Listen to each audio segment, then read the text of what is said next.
Assalamualaikum dan selamat sejahtera kepada semua. Saya Abdul Rizwan bin Abdul Razak, nombor kad matrik 98100501, pelajar ijazah sarjana muda sains politik dengan kepujian. Untuk subjek pengenalan kepada komunikasi, pada hari ini saya akan membentangkan perbincangan saya berkaitan komunikasi budaya dan komunikasi awam. Ia dengan memberi fokus kepada kepentingan komunikasi yang jelas, sensitif dan juga beretika dalam masyarakat majmuk seperti negara kita Malaysia ini. Pertama, komunikasi budaya yang berkesan memerlukan kejelasan, empati dan juga kesedaran budaya.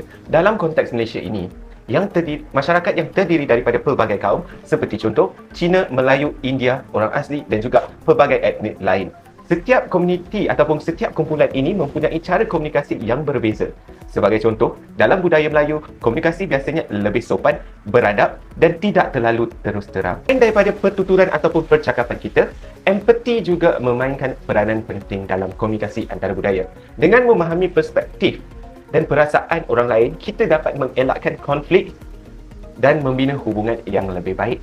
Apabila kita mempunyai empati, kita akan mempunyai rasa yang lebih hormat kepada orang lain dan lebih bertoleransi. Sebagai contoh, penggunaan bahasa yang sopan, nada suara yang sesuai serta menghormati adat dan kepercayaan orang lain dapat membantu memastikan komunikasi berjalan lancar.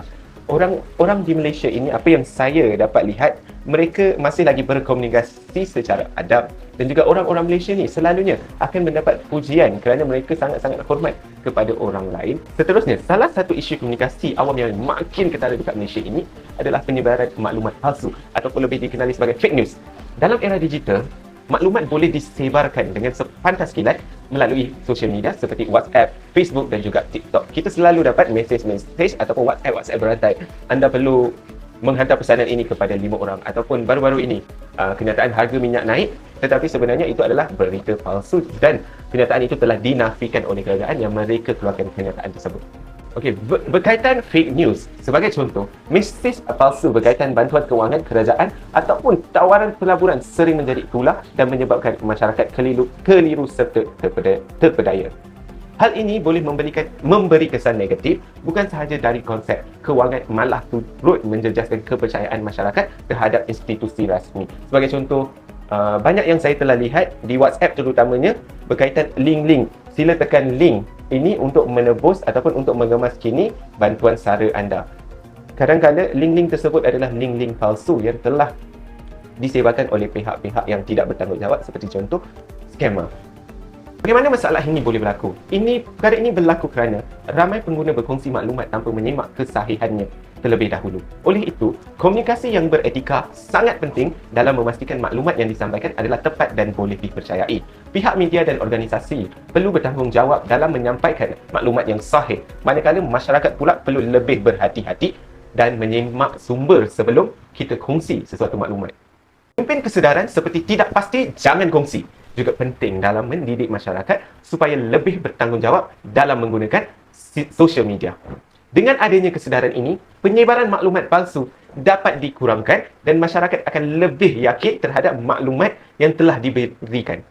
Komunikasi yang jelas, tepat dan beretika amat penting dalam konteks awam, terutamanya dalam situasi sensitif seperti krisis kesihatan atau bencana. Sebagai contoh, semasa pandemik COVID-19, penyampaian maklumat yang lebih jelas oleh kerajaan mengenai SOP seperti pemakaian pelitup muka dan penjarakan fizikal telah membantu masyarakat memahami dan mengambil langkah-langkah yang perlu. Dalam situasi bencana seperti banjir, maklumat yang jelas mengenai kawasan terjejas, pusat pemindahan dan langkah keselamatan amat penting untuk memastikan keselamatan orang ramai. Ini menunjukkan bahawa komunikasi awam yang berkesan bukan sahaja menyampaikan maklumat tetapi juga membantu untuk menyelamatkan nyawa ataupun kemalangan yang tidak diingini daripada berlaku. Komunikasi yang berkesan juga membantu untuk mengurangkan panik dalam kalangan masyarakat. Apabila maklumat yang disampaikan secara tepat dan konsisten, masyarakat akan menjadi lebih tenang dan mampu membuat keputusan secara rasional.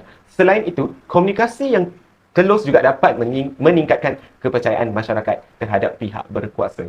Kesimpulannya, komunikasi yang jelas, sensitif dan beretika sangat penting dalam konteks budaya dan komunikasi awam. Ia bukan sahaja dapat mengelakkan salah faham ataupun konflik, malah ia juga dapat membantu membina kepercayaan serta keharmonian dalam masyarakat. Oleh itu, setiap individu dan organisasi perlu memainkan peranan dalam memastikan komunikasi yang diamalkan sentiasa bertanggungjawab dan menghormati kepelbagaian budaya di Malaysia. Assalamualaikum dan sekian terima kasih.